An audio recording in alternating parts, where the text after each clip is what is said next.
Lance, I was spring break here, getting ready to start. How do you see the team so far until now, and is it where you expected? Yeah, probably a little better than I expected. Today was, it's typical scrimmages. There's good on each side of the ball, and you got to dive in and really analyze it and watch the matchups. But I've been extremely pleased with our ability to be coached, our effort level. We continue to work. I think we're playing at a higher level of strain and finish in our program. I think our guys, the new guys, have fit in extremely well. We've thrown a fair amount at them, and I think all in all, they've absorbed the information, and so long way to go yet, long way to go. But I like the makeup of this team.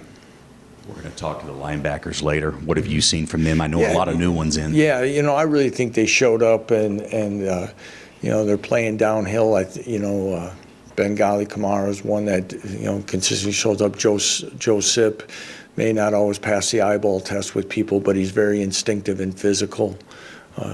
Trey Lathan's done a nice job. But in most cases, guys, I think we talked about this in the past too. Sometimes when you bring in guys and you still have guys that are in the earlier part of their career, guys who've been backups, you see them rise to the occasion well with experience. And, I think Jason Gilliam continues to get better, and a guy who's fully transitioned now to a linebacker.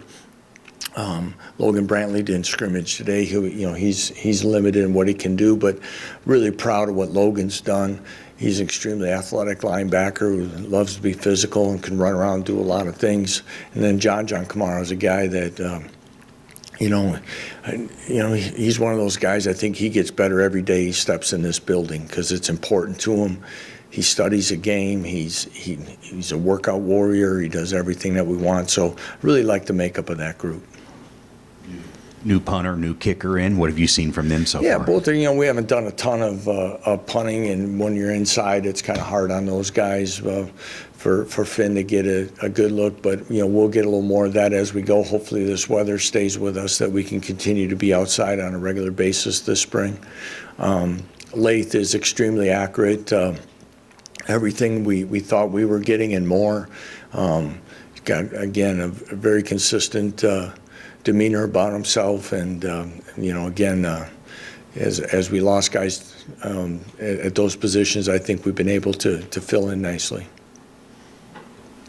Obviously, it's a little early in the kind of practice and stuff like that, but have you seen the development of Zeke Marshall and Cole Ballard been this season? Again, both those guys get more comfortable all the time. You can see, again, the game is starting to slow down for them. Their command of the offense, their leadership abilities, ability to run the ball when we've asked them to, all those things are there. And again, they compete well against each other, but help each other along the way.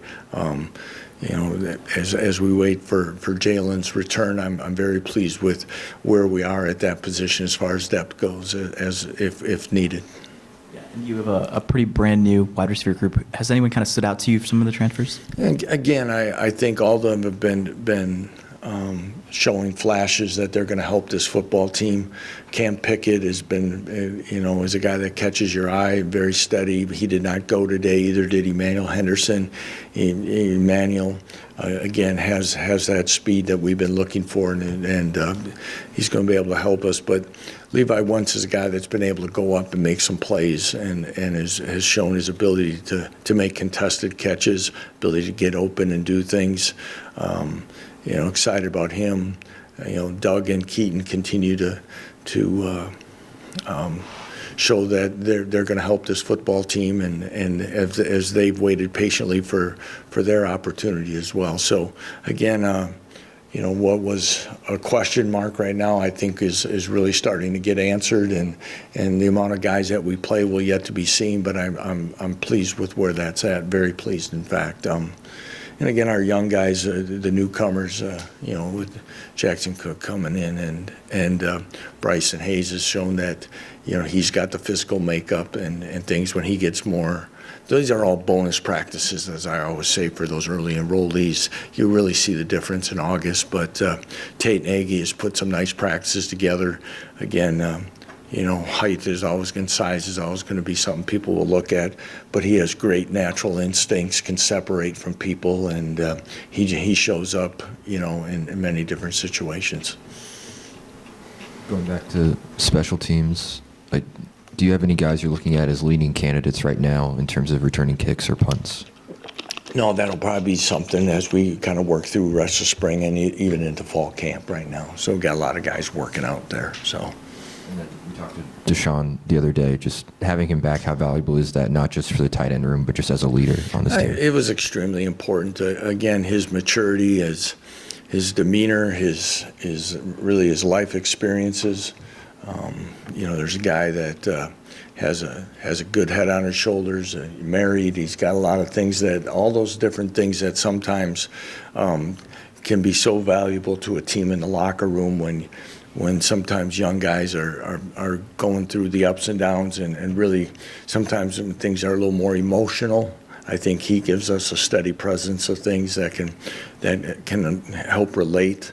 That sometimes, as coaches, you don't always get a chance to get it soaked in through our eyes versus a fellow player. And it was very important for us when he was injured last year that we were going to work very hard to get him to come back, and awful glad that he did.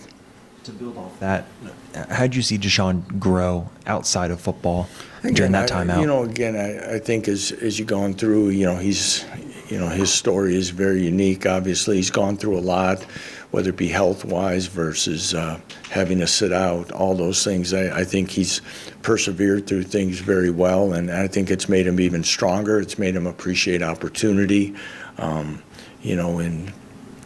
in the new world of college football, with the ability with NIL to have revenue and things there. It was very important for him as his plan to get married that he had a way to provide for his wife and as well for them to take care. And that was very important to him, as he said, is that he has an obligation. And again, a guy like that, I don't know if we were in the old model, if he would have stuck around. He might have just tried to see if he could get an opportunity at the next level and then used his degree and got a job. But I don't know how much he shares, but he's a homeowner. He does things. It's a really neat story about how a guy has taken this opportunity and has used it very well. It was like the last couple of springs we've talked about the offensive line needing to integrate new players.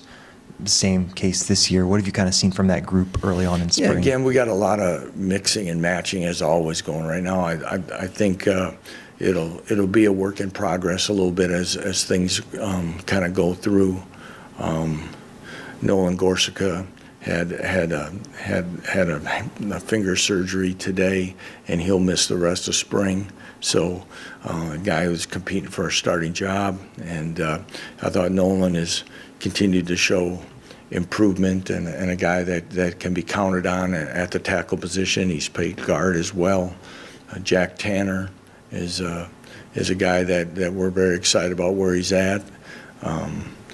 Kobe and Bryce. Bryce is also on, competing in track, so limiting a little bit of what he does in 11-on-11 stuff. So Kelvin Clements is a guy that's probably is shown as much progress probably from late last season when he got a little more playing time to where we're at now. You can see the game starting to slow down for him. I like where he's at. Tyler Mercer, James Livingston, those are going to be guys that are going to be able to compete and contribute as well. But we'll see, and as we work through this, the other 2/3 really of what we're doing, we'll start talking about what pieces we got to maybe move a guy here to there and do some other things that way. We haven't seen Tavake at practice yet. Do you think he'll be able to be back at some point in spring? He did some running today. Now we got to get him in shape a little bit. I don't know. I don't know if he'll be doing any 11-on-11, but we sure hope we can get him in some drills and get some things on the back half here, because again, he's one that in these situations when you come in, you don't get on the field right away. It's hard to get him in the conversation, and when I find a way to catch him up on reps and opportunities. But we really like his potential and what he's shown athletically for a man his size, and again, we're excited to hopefully as we come back off a break here that he's going to be able to do a little more. What have you seen from Daniel Highshaw so far this Yeah, spring? I'm really, really impressed with Daniel and what he's doing. He's trying to lead more. He's doing things. He's in a great mind space right now, confident, and again, sometimes you can see that. I kind of even say it a little bit with our younger corners when established veteran players have graduated and moved on, and they truly see that it's their job for the taking, and they get to line up with the first reps and stuff. You see a different side of them. You see a little more confidence and all those things. Been extremely excited for Daniel and pleased with where he's at. I'm pulling for him as much as anybody for a lot of different reasons. Daniel's going to be one of those guys at the end of this season is when you look back and you watch what he went through, and he didn't play our very first year here, and what he went through then in the 22 season and everything else, to see the maturation of a player is why many of us got in coaching for the start, not for a lot of the other reasons that sometimes leak in today. And watching Daniel grow as a person is something that I've been very, very proud of, and I'm proud of him, and looking forward that in some way, fair or not, that he's rewarded for his patience and everything else that he's kind of gone through. Gildersleeve said one of the things that was impressive about Blake Harrell was the fact that he didn't accept that DJ and Tommy were the starters and basically was competing like, I want to be the guy. How has that competition played out so far, and what do you like about that? Blake Harrell's a really good football player, and again, his confidence continues to grow as he's, now he's figured out the position after a couple of years, and even though it's a rotational position, I think Jim Panagos has shown that it's still one that I think guys still take a lot of pride to be the starter when the game starts, and not like, well, I'll get 40 to 50% of the reps through rotation, that there's something to that, and guys take pride in that, and I think Blake that's one of the things is, and he knows that if he plays at a level that Jim's going to start him, and I think that's important to him, and I love that about Blake, because he goes about it. He's not the most outspoken guy in this program, but he's a great example and well respected.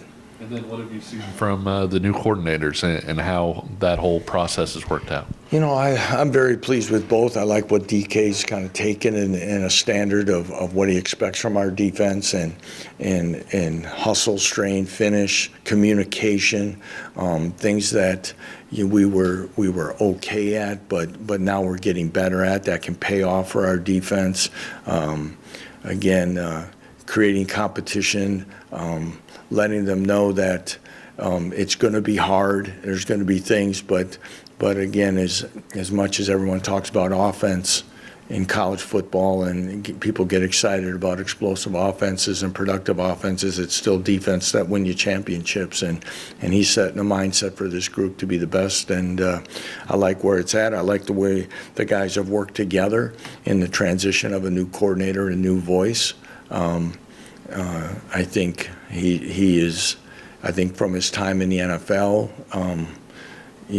being a roaming coordinator, if you've been a position coach as well as a coordinator in your career, is something that takes a little bit of time to get used to and what you want. But I think DK's experience, he has a real good feel for what he wants and how he moves around the rooms during meeting time, as well as the practice field. And then Jim, very pleased with Jim. Eric Terrazas, who's assisting with the quarterbacks. Brian Stolt, who's helping with the tight ends. Those guys as analysts and helping putting stuff together. I think they've put in endless hours to try to continue to put the plans together and dissemination of information and making sure we're communicating in a great spot. Matt and Jim work very well together. And again, Jim's ability to communicate with players and a highly positive guy will continue to be a benefit to our offense. So few spots are set in stone this year or have like presumptive starters compared to in years past. This is something Sleeve mentioned is that can create like an atmosphere of competition. Have you seen that borne out so far? How can that benefit? I think it's been very good. Our guys know that there are positions up for grab. Everybody's working now. The next big question is, once some of those are decided, how do we react if we're not the guy, and how do we have the same competitive work ethic to either continue to compete for the job or accept the role but not be satisfied with it. There is a difference right now in our program compared to a year ago in approach to some things, and it has to do with probably some of the things you guys have been asking about, the new guys at certain positions, including coaches, and some of that creates a new sense of energy and just a different atmosphere that right now has made our first 6 practices, I think, very productive, and I'm pleased with. You might have just answered it, but you mentioned that word strain. Where do you see that show up, and where do you think it comes from? Well, again, like, I don't know what you mean by where do you come from, but again, it's the extra thing of finishing plays, getting around the ball, getting more people there, not letting up, assuming someone's going to make a play, getting more people there. I think we've been a good finishing team on offense as far as finishing runs and plays, but it's getting more people around the ball, linemen, receivers, blockers around, straining, making sure we had too many balls on the ground today, but we've got to be able to find a way that and I say the strain and the effort, that's even how we take the field. As coaches, sometimes when you watch a team and they're playing hard and they get a lot of people around the ball, it's impressive, and that can be an intimidating thing to opponents, and we want to try to make sure we do that. Is that where it comes from? I mean, is that the culture? Or is it Yeah, it's got, a lot of times, again, you get what you coach, and I think right now our urgency to get on the field, get off the field, get around the ball, try to punch things out, all the things. Everybody talks about it, but it's a matter of, I just think we have a renowned way of what we're expecting in that standard. How it's being graded, when we show it on film, all those things, and when they see it and embrace it, I think good things follow. anything else for Coach? All right, guys, thank you.